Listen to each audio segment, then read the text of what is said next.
What if the quietest person on your flight turned out to be the most powerful one on board? When a black woman in a tailored suit takes her seat in first class, a flight attendant decides she doesn't belong, refusing her service without a second glance. But behind the silence lies something far bigger than anyone expected. Before we dive in, let us know, what time are you listening to this and where are you? Drop a comment below. We'd love to hear from you. The lounge at gate B19 was still waking up. It was early, 6:20 in the morning, but the leather seats lining the polished floor were already dotted with quietly waiting passengers.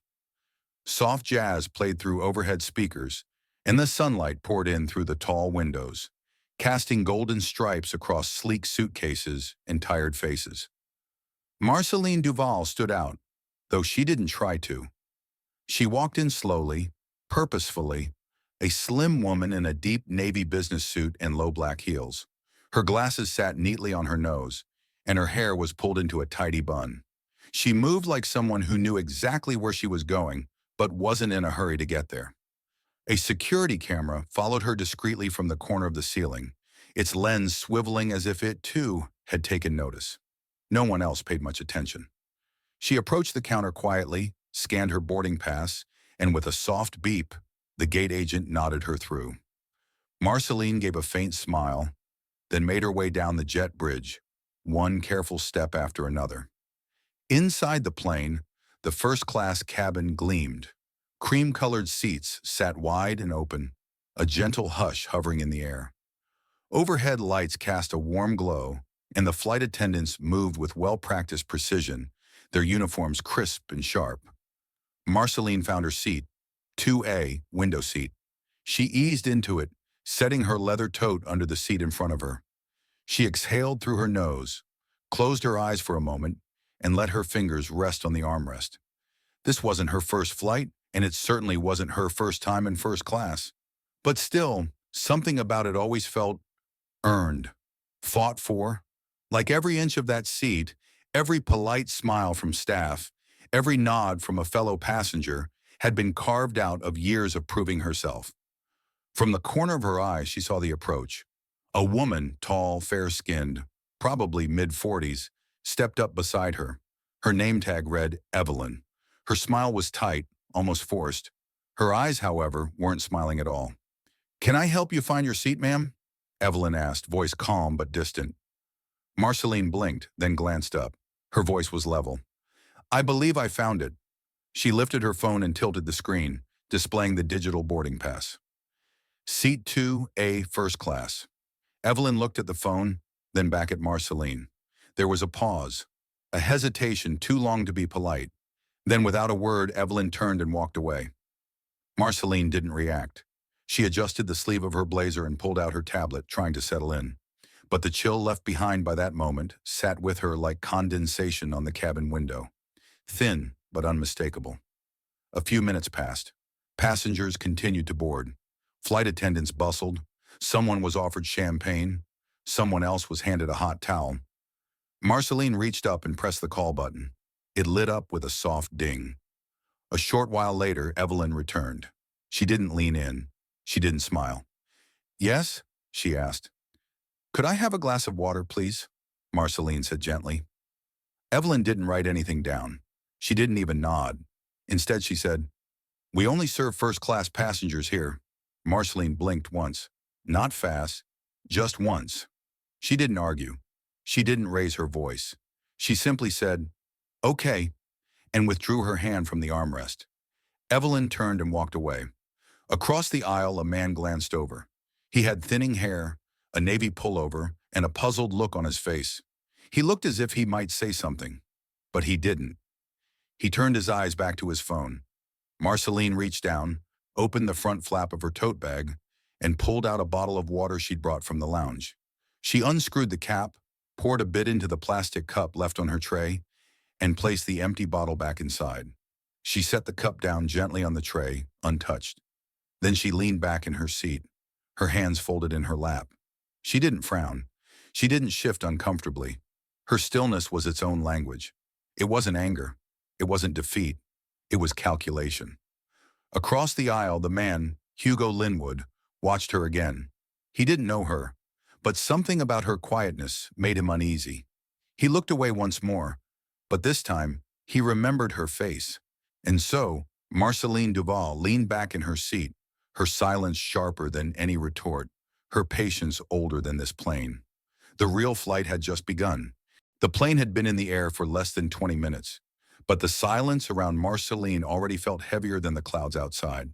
She sat still in her seat, her posture relaxed yet guarded. Her hands were clasped loosely in her lap, and her eyes stared out the window, though the view was nothing but a stretch of endless gray. She didn't press the call button again. She didn't need the water anymore. What she needed was composure, and she had spent a lifetime collecting it. Her mind drifted back, uninvited, to another flight. She had been 15, wearing a pressed blouse and a skirt her mother had sewn by hand. It was a big day, her first plane ride. She remembered how excited she'd been to sit by the window, to sip ginger ale like the grown-ups. But when the flight attendant walked down the aisle, smiling and cheerful, she'd handed Marceline a colorful children's menu. A cartoon sun, bright orange letters, and 3 meal options that all included crayons. She remembered how her cheeks had burned, how her voice had caught in her throat, and how her mother, seated beside her, had simply said, "Thank you," and handed it back with a smile. Later, her mother leaned in and whispered, "You don't fight fire with fire. You fight it with proof you belong." It wasn't the first time she'd heard those words, but it was the first time she understood what they meant. Now, years later, those same words pressed against her rib cage, reminding her to hold her ground, not with defiance, but with quiet certainty. She glanced sideways, eyes landing on the man in seat 2C. He looked up just as she did and offered a small, almost apologetic smile. Mid to late 30s, maybe 40, fair skin, light stubble, a dark gray pullover, and worn-in brown loafers. He had the look of someone who'd been on a lot of planes and hadn't enjoyed any of them. He hesitated for a second, then leaned slightly toward her. "Excuse me," he said, his voice low and friendly. "That wasn't right. What she said to you earlier." Marceline didn't flinch. She turned her head, her expression neutral but not cold. "Thank you," she said softly. "But I'm fine." "I figured," he replied. "Still, wasn't okay." There was a pause. Neither of them seemed to know exactly where to go from there. "I'm Hugo," he added with a small nod. "Linwood." "Marceline," she said. They exchanged nothing more than that, just names. No handshake, no business cards. But something passed between them, an unspoken understanding, or perhaps just shared decency. Hugo glanced down at his tablet, then back up. "Business trip?" he asked casually. Marceline tilted her head, the corner of her mouth curling just slightly. "Something like that," she said. "I'm meeting a few people who still don't know I'm coming." Hugo gave a short laugh. "I've had a few of those. Surprise audits, silent partner reviews. Always fun watching people scramble." Marceline said nothing, but the sparkle in her eye gave something away. She reached into her tote and pulled out her own tablet. Her fingers moved across the screen, deliberate, smooth. She wasn't showing off. She just wasn't hiding. The tablet lit up with a corporate interface, a blue and silver logo at the top. Celestavia Air. Beneath it, a list of divisions, departments, and leadership roles. She scrolled briefly, then tapped on a tab labeled Executive Team. There near the top was her name, Chief Executive Officer, Marceline Duval. She didn't turn the screen toward Hugo. She didn't say anything. She simply rested her finger lightly on her own name and left it there, like someone pointing to a compass just before a journey. Hugo glanced down, caught sight of the screen, and his eyebrows lifted just a fraction. He said nothing, but his posture changed, shoulders straighter, expression more alert. Marceline noticed, of course. She noticed everything. Still, she said nothing. She placed the tablet on the fold-out tray, then leaned back in her seat. Her gaze drifted again toward the window, though now her reflection looked back at her in the glass. Behind them, a camera embedded discreetly into the cabin ceiling recorded quietly, steadily. It didn't blink or zoom. It didn't care who sat where, but it captured everything. The name, the stillness, the way power could sit quietly, without needing to prove itself. Marceline let her breath out slowly. Her eyes closed for a moment. She was not here to argue. She was here to observe. And the more people assumed they knew who she was, the more powerful that silence became. The steady hum of the aircraft was interrupted only by the occasional clink of ice in glasses and the shuffle of trays moving down the aisle. Marceline remained still in her seat, her hands folded in her lap, her posture calm but unmistakably composed. She didn't need to look around to sense the growing discomfort nearby. It wrapped around her like a draft you couldn't quite block, there but unspoken.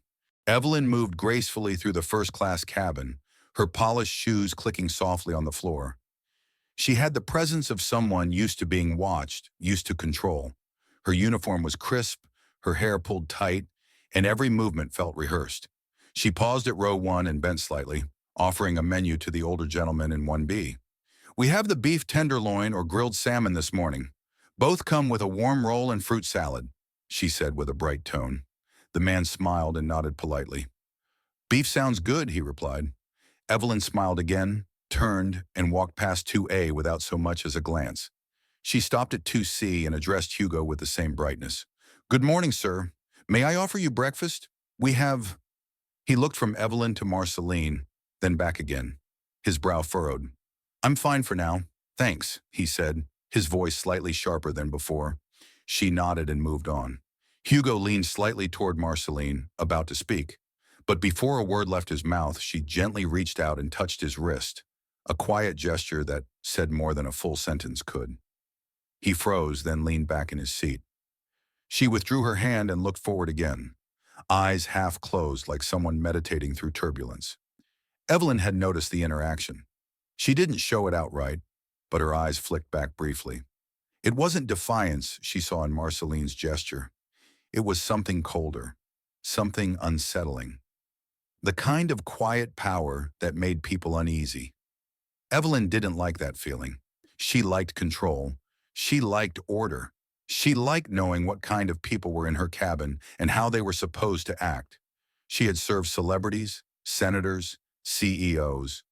She had learned the subtle signals, the watches, the luggage brands, the shoes polished to a mirror shine. But to her, a black woman in a simple navy suit didn't fit the mold. Maybe an assistant, maybe a junior consultant. Certainly not someone who deserved deference. Evelyn wouldn't have admitted any of this out loud. She didn't see herself as biased. She believed in standards. She believed in maintaining the brand. That was the phrase they'd used in training all those years ago, and it had stuck with her. Celastavia prided itself on elevated experience. To Evelyn, that meant polished, elegant, exclusive. She'd absorbed those ideas through 1,000 small moments. How to prioritize, how to guess who was important before the manifest told you. It wasn't hate, it was habit, a system, one she had learned and perfected. Back in her jump seat during a break, Evelyn scrolled through the crew app, checking passenger notes. There was nothing flagged about 2A, no special status, no VIP alert, just the name, Marceline Duval. The name didn't ring any bells. She sipped her tea, frowned slightly, and closed the app. Meanwhile, in a boardroom on the 22nd floor of Celastavia's headquarters in Chicago, the mood was much different. A long glass table stretched through the room, surrounded by a dozen high-backed chairs. The walls were steel gray, the windows tall, and the morning sun cast a soft white light across the company logo at the front. An assistant placed a stack of folders at each seat. "Flight 3124 is en route," she said. "The new CEO should arrive just after noon." A man in a blue suit nodded and flipped open his folder. "Marceline Duval," he said aloud, more to himself than the room. "Impressive resume. Ivy League, Department of Transportation, then that turnaround at Aerobridge." Another woman at the table leaned in. "No one's met her, right? In person?" A few heads shook. One shrugged. "There's a video from the press release, but that's it." "Well, I hope she's ready for a culture shock," the woman muttered. "This place eats newcomers alive." They all laughed, though not cruelly, just knowingly. Back on the plane, Marceline had pulled her blanket up just slightly. She wasn't sleeping. Her eyes were closed, but her mind was wide awake. She had noticed every pause, every sidestep, every shift in tone. It didn't sting, not the way it had when she was younger, but it still sat with her, pressed gently against the walls of her pride. She wasn't surprised. She hadn't expected anything different, but that didn't mean she was going to ignore it. What Evelyn saw as order, Marceline saw as exclusion. What Evelyn called maintaining standards, Marceline called quiet harm. And she wasn't here to make noise. She was here to change the temperature in the room. The cabin lights dimmed slightly as the plane began its slow descent into Chicago. A gentle voice came over the intercom, letting passengers know they'd be landing in about 20 minutes. Flight attendants moved quietly through the aisles, checking seatbelts and tray tables, collecting cups with well-practiced hands. Marceline remained seated, her posture unchanged since the first hour of the flight. She hadn't asked for anything else, hadn't pressed the call button again. The water she poured earlier still sat untouched, now room temperature, the condensation long dried on the side of the plastic cup. Across the aisle, Hugo glanced at her again. There was something about her stillness that unnerved him, not in a threatening way, but in a way that said he was witnessing something much larger than a delayed drink order. It was the kind of calm that didn't happen by accident. He waited until the flight attendants were out of earshot before leaning over. "You should report her," he said quietly. That was unacceptable. Marceline didn't look at him right away. Her eyes stayed on the back of the seat in front of her. For a moment, Hugo thought she hadn't heard him. Then softly she said, "And let her know who I am? What would that change?" He blinked. "Well, it might make her think twice before doing it again. Or it might just teach her to hide it better next time," Marceline replied. Her voice wasn't bitter. It was measured even, like someone who had already turned the same sentence over in her mind many times before. She finally turned to meet his eyes. "She didn't do it because she thought I couldn't report her. She did it because she thought I wouldn't." Hugo shifted in his seat. He nodded slowly, unsure how to respond. Marceline looked away again, her gaze settling on the window. Below them, the early outline of Chicago was beginning to form, gray and gold under a pale sky. Buildings reached upward like outstretched hands, waiting. Inside her tote bag, her tablet vibrated. A calendar reminder lit up. Board meeting, 1 p.m. She closed the notification with a single tap. For the rest of the descent, she didn't speak. She didn't take notes. But her mind moved quietly, deliberately.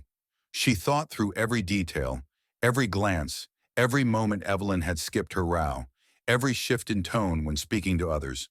It wasn't about the water. It wasn't even about the seat. It was about what people think they're allowed to ignore. She thought about the stories her mother used to tell, about sitting in the back of buses, about being told she was too much or too quiet in classrooms that had never been built for girls like her, and how through it all, her mother had said the same thing over and over. Don't give them your voice when they haven't earned your silence. The choice today had been hers. She could have stopped the flight cold with one sentence.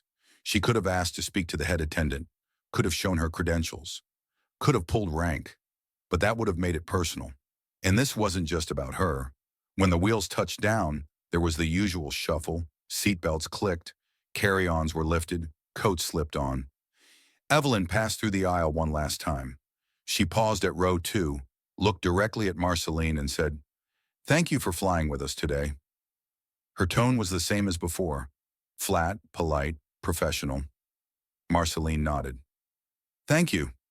There was no warmth in her voice, but there was no malice either. It was clean, precise, like a signature at the end of a document. Hugo watched the exchange closely. Once Evelyn moved on, he leaned over again. "So, seriously, you're not going to say anything?" Marceline reached down and pulled out her phone. She checked a message and replied before putting it away. Then she looked at him, not unkindly. "If I speak now, they'll hear a complaint," she said. "But if I wait, they'll hear the whole truth." Hugo exhaled, almost a chuckle, but not quite. "Remind me not to get on your bad side." Marceline smiled faintly. "You're not on it." As they began disembarking, Marceline waited until the aisle cleared a bit before standing. She moved with the same quiet grace as when she'd boarded. Nothing rushed, nothing showy, just a woman moving forward. She paused once before stepping off the plane, her eyes drifting up toward the small camera above the exit. A black circle, barely noticeable, but always recording. Then she walked into the jet bridge, leaving behind a flight that no one would remember for the right reasons. She could have spoken. She could have warned them. But power, true power, chooses its moment. The soft rumble of the aircraft had become a constant lull, steady as breath. Marceline sat still in her seat, her body present, but her thoughts drifting far beyond the confines of the cabin. Through the small oval window, clouds rolled by like slow-moving tides, each one blurring into the next. But she wasn't looking at them. Not really. She was looking backward. The sting of old moments resurfaced uninvited. Moments from childhood that had carved themselves into her memory. Not because they were dramatic, but because they were subtle. Quiet cuts. A teacher who always called on someone else. A woman at a boutique who followed her and her mother down each aisle without saying a word. A neighbor who assumed Marceline's father mowed lawns for a living, though he was a high school principal. They were small, but they added up. She remembered one summer day walking hand in hand with her mother through a department store in downtown Montgomery. Marceline had just turned 10. She wore a yellow dress and polished shoes, proud of how grown up she looked. A store clerk had asked, "Are you lost, sweetheart?" even though her mother was standing right beside her. That night, as they drove home, her mother said, "Don't ever think you're less just because someone else can't see your worth." Then more softly, "Let your actions speak louder than your anger. Let them see who you are before they ever hear your name." Now seated thousands of feet above the world, Marceline felt the same push and pull inside her. The child who wanted to shout back, and the woman who had learned silence could be a scalpel. The flight moved forward. So did the service. Evelyn, though quieter than before, continued her rounds. Yet even now she avoided 2A like it was empty. Two junior attendants took notice, their eyes flickering from one passenger to another as they followed her lead. One, a young black woman named Tara, hesitated as she reached Marceline's row, then moved on quickly, lips pressed tight. Marceline noticed the twitch of uncertainty in Tara's walk. She saw how her eyes dropped toward the floor, as if ashamed. The other attendant, a nervous young man with a crew cut, glanced toward Evelyn once, as if looking for silent approval. He served 2C, skipped 2A, and continued on. No questions asked. The cabin said nothing, but the air between rows 2A and 2B thickened. Even Evelyn wasn't as certain as she had been hours ago. In the galley, she stood with arms crossed, pretending to check the inventory. Her thoughts drifted back to 2A again and again.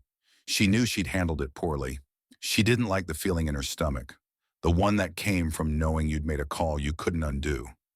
But she'd been trained a certain way, taught to assess, to make fast judgments, to maintain a certain look and feel in the front of the plane. That was how she'd survived 20 years in the air. But part of her now questioned whether she'd been surviving something broken. She rubbed her thumb against the edge of the counter and looked down at the checklist again. Nothing had changed, but everything felt different. Then came the jolt, a sudden pitch in the aircraft's balance. It wasn't severe, but it was enough to cause a collective hush through the cabin. A voice crackled through the speakers. "Ladies and gentlemen, this is your captain. We're experiencing a minor issue with our cabin pressure sensors. Please remain seated with your seatbelts fastened as we investigate. There's no immediate danger, but we're coordinating with air traffic control for a smooth landing." The lights flickered slightly. A few passengers gasped. Others gripped their armrests. Marceline remained still. Her eyes, however, became sharper. She turned her attention not to the cockpit but to the cabin. She watched Evelyn stiffen in the galley, her back straightening, her voice calm as she gave direction. Tara, the younger attendant, looked momentarily panicked, then quickly followed orders. The young man fumbled with the intercom but managed to relay the captain's message again with little delay. Marceline's gaze moved methodically, not with fear but with observation. She noted how Evelyn avoided her row even during the tension.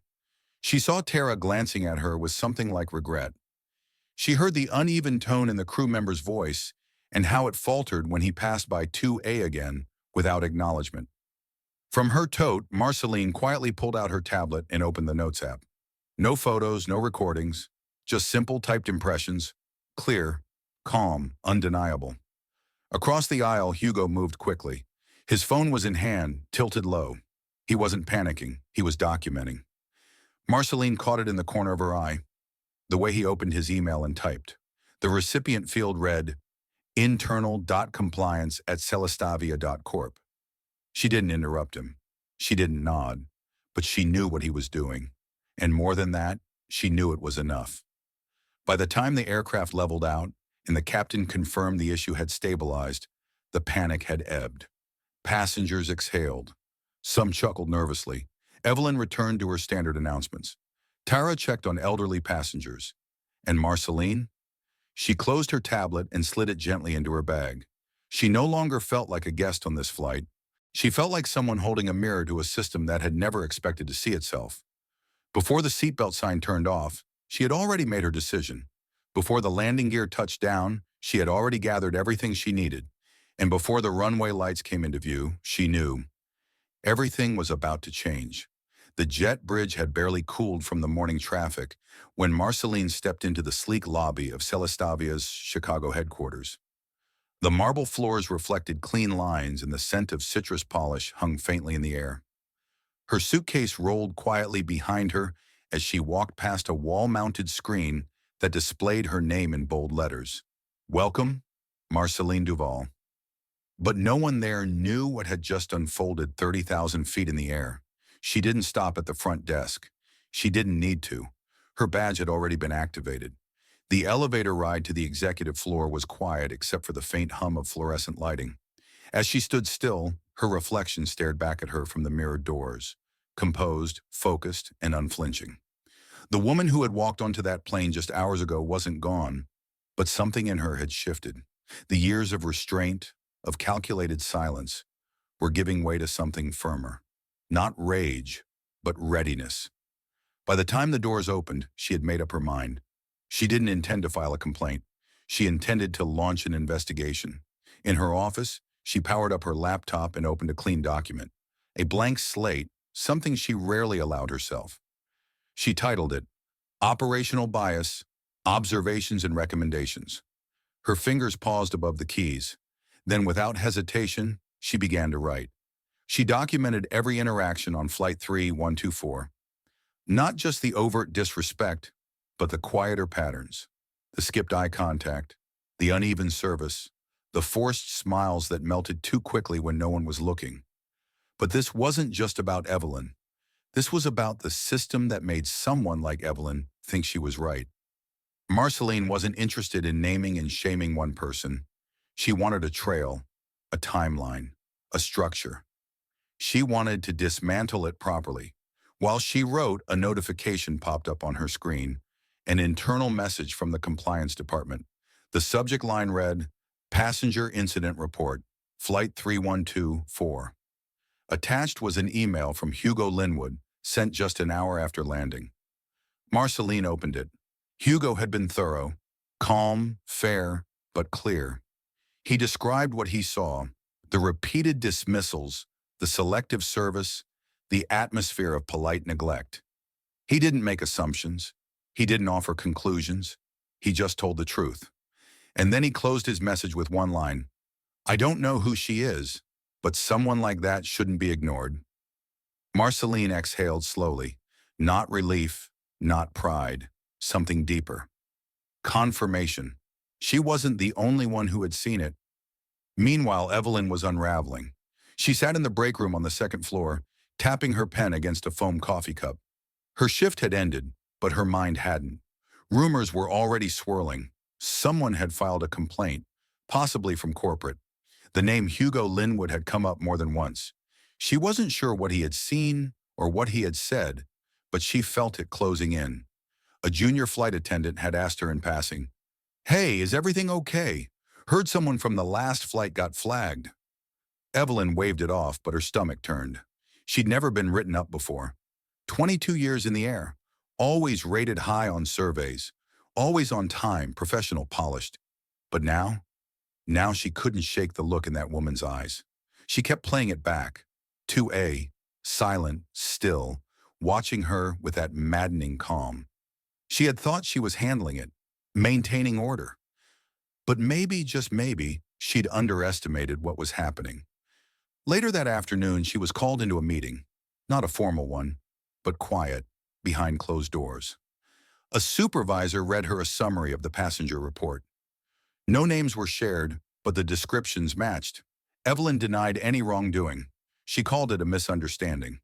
Still, her voice faltered when asked, why was the passenger in 2A not offered service equal to the others? Evelyn didn't have a clean answer. Back upstairs, Marceline reviewed the internal protocol for employee accountability. She flagged key gaps, ambiguous guidelines, vague language around discretion, and the absence of any formal bias training beyond basic compliance modules. She bookmarked each section. Her document was now 12 pages long. She didn't plan to send it yet. She planned to present it herself. By evening, Hugo sent a follow-up email.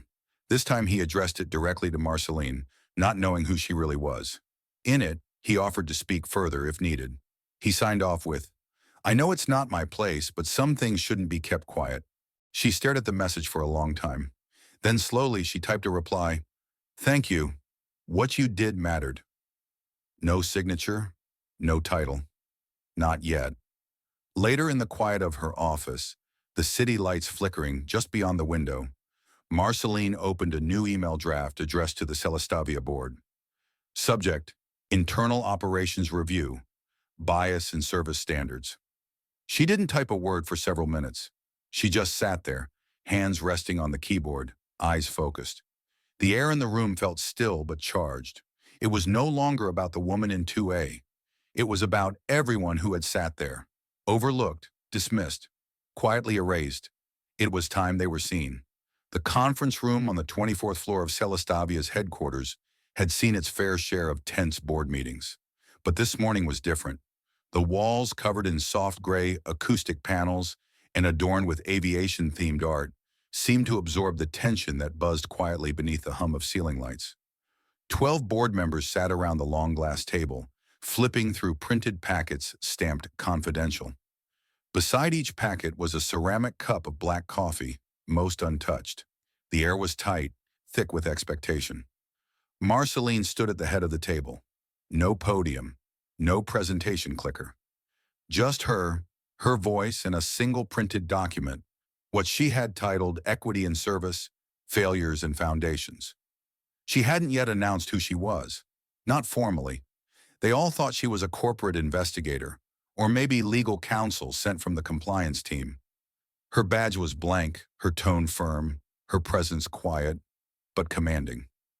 I appreciate everyone coming in on such short notice, she began, her voice smooth but weighty. What we're discussing today is not just one incident. It's a pattern, a culture, one that has gone unspoken for too long. She nodded to a young assistant near the back. The lights dimmed slightly as a projection lit up the wall behind her. It showed clips from flight surveillance footage, edited for clarity and privacy, but unmistakable. Evelyn's face appeared briefly on screen, moving past row 2A without stopping. Marceline's own image followed, sitting quietly, motionless. There were timestamps, patterns, evidence. The room was silent. Then came the email excerpts. Hugo Linwood's report, cross-reference timestamps, notes from internal audits, a clear line from behavior to bias.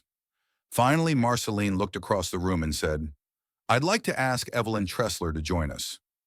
She stared at the message for a long time. There was a shift, slight but collective. Someone exhaled. Another board member whispered, She's here? Evelyn stepped in a few seconds later, looking far less put together than usual. Her uniform was crisp, yes, but her face betrayed the storm inside her. She looked between the unfamiliar faces, her eyes finally landing on Marceline, and something inside her froze.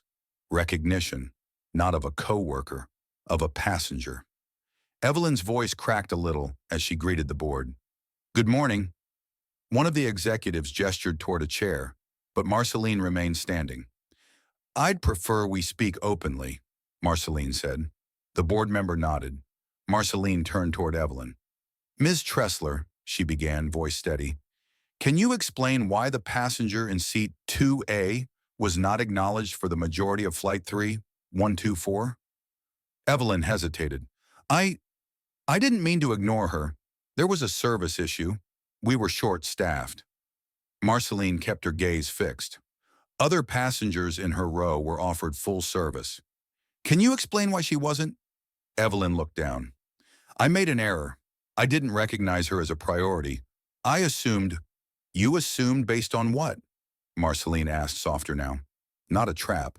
An invitation. Silence. Marceline's voice didn't rise, but it sharpened. Why does someone need to look a certain way to be served equally? Why does dignity depend on assumption? Evelyn shifted in her seat.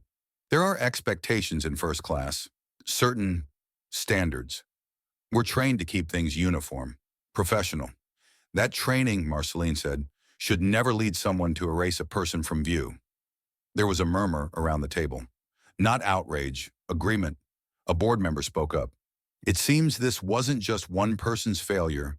It was a failure in how we train, how we supervise, and how we tolerate blind spots. Evelyn's shoulders sank slightly. The lines in her face deepened. I didn't mean to discriminate, she said quietly. I was doing what I thought the job asked of me. And that, Marceline said, her eyes softening just a touch, is the problem. She stepped forward, placed her hand on the folder she'd carried in. I'm not just here to point fingers, she continued. I'm here to make sure this doesn't happen again. Not to me, not to anyone else. And with that, she turned the folder around. My name is Marceline Duval. As of last quarter, I am the Chief Executive Officer of Celestavia Air. The room went still. No one moved. Not Evelyn. Not the board. No shuffling papers. No throat clearing. Just realization. Marceline let the silence settle. I boarded that flight because I wanted to understand what our passengers experience when no one's watching. I didn't want a special welcome. I wanted the truth. She opened the folder. This is our new policy. We're calling it the Equal Flight Initiative. We'll retrain every frontline employee, revise performance metrics, and introduce blind spot recognition into every level of management. Discretion will no longer mean bias. One of the board members looked at her, visibly impressed. This is long overdue. Another nodded. You just changed this company's trajectory. She glanced at Evelyn, who now sat quiet, hands folded, eyes glossy. Marceline didn't gloat. She only said, we all make mistakes, but what we do after them, that's what defines a culture. As the meeting adjourned, Evelyn stood slowly, then gave a small nod, part apology, part understanding. She turned and exited without a word. Marceline remained where she was, one hand resting on the folder, the other at her side. She didn't rush out, didn't celebrate. She simply looked out the window behind her, where planes were taking off into a pale blue sky. She smiled, not at what had ended, but at what was finally beginning. By the time the last chair in the boardroom rolled back and the final signature dried on the exit paperwork, the air inside Celestavia's executive floor had changed. The tension hadn't fully left. It never did after decisions like these. But something quieter settled in its place. Resolve. Evelyn Tressler's termination wasn't abrupt or loud. It was clinical, based on not just one mistake, but a trail of complaints over years that had been conveniently set aside. This time, there was no shrugging it off. The system that once shielded her had been forced to turn inward. She walked out with her shoulders square, not in defiance, but in acceptance. She didn't look back, and Marceline, watching from her office window, didn't expect her to. Inside that office, Marceline gathered her papers slowly, pressing the edges of each document into a neat stack. Her reflection in the window was calm, not triumphant, not worn, just still. Like someone who had climbed a mountain and now stood quietly at the summit, letting the wind catch its breath before moving on. She turned to the window and looked out at the skyline. There was more to do. That afternoon, the media room buzzed with light, microphones, and camera crews from outlets both local and national. A branded backdrop stood tall behind the podium, the Celestavia wings redesigned in gold and slate blue. The crowd hushed as Marceline stepped forward.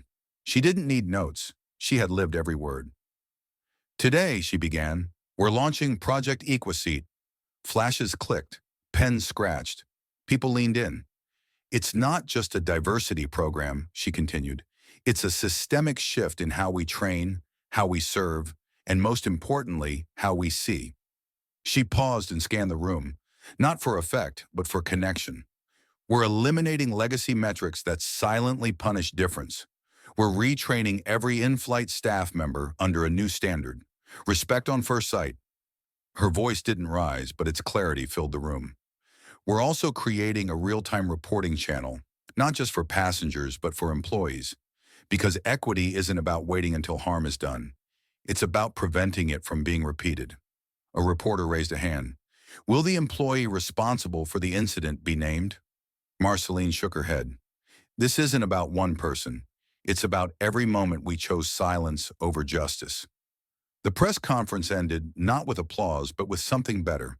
An entire room scribbling down words they didn't want to misquote. Within hours, headlines spun out. CEO shakes airline industry. Seat 2, a sparks corporate reckoning. A new standard at 30,000 feet. But the real momentum happened online. Hugo Linwood's post, simple, sincere, went viral overnight. Titled "A Quiet Woman in Seat 2A," it painted the picture of what he witnessed and what it meant to see someone choose restraint over reaction, purpose over pride. I didn't know who she was, he wrote, but I knew what she stood for, and now we all do. By the end of the week, Seat 2A wasn't just trending, it was transforming. Teachers used it in classrooms to talk about unconscious bias. Hospitals applied it to patient care training. Coffee shops printed it on employee guidelines. Not because it was catchy, but because it made people pause. 1 week later, Marceline returned to Atlanta. She walked through her old neighborhood with a kind of ease that only came from knowing the place had shaped you and that you'd reshaped it, even just a little. She passed the park where her mother used to sit and read while she played, the corner store where she once handed over coins for popsicles, and finally the cafe on Howell Mill Road. It hadn't changed much, still smelled of roasted beans and cinnamon rolls that always looked better than they tasted. She stepped inside, ordered her coffee, and sat at a corner table, the one she always chose. Years ago, she'd waited at this very table for 10 minutes before anyone took her order. She'd been the only black customer in the room, and even then, she'd smiled politely and said nothing. This time, her drink arrived in under 3. As she stirred it, a young barista approached, nervously gripping a rag in her hand. "Excuse me," she said softly. "Are you Marceline Duval?" Marceline glanced up. "Yes." The woman smiled, almost shy. "My aunt works for Celastavia. She said that you changed things." Marceline smiled, quiet and warm. "She said it feels different now," the girl added. "Better." Marceline took a sip of her coffee, then nodded. "Let's keep it that way." Outside, the sun slipped through the windows in soft golden stripes. People walked by with groceries, backpacks, tired eyes. Life went on, quietly, steadily. But something had shifted, unseen to most, but felt by many, because power doesn't always come with noise. Sometimes it sits quietly, watches carefully, and moves the world one silent decision at a time. So what does it really mean to belong? Marceline didn't raise her voice, but her presence spoke louder than any outburst ever could. Her story reminds us that real power often moves in silence, and that change doesn't always come from the top down, but from standing firm when others choose to look away. What would you have done in Seat 2A? If this story moved you, be sure to subscribe. We've got more true-to-life stories coming your way.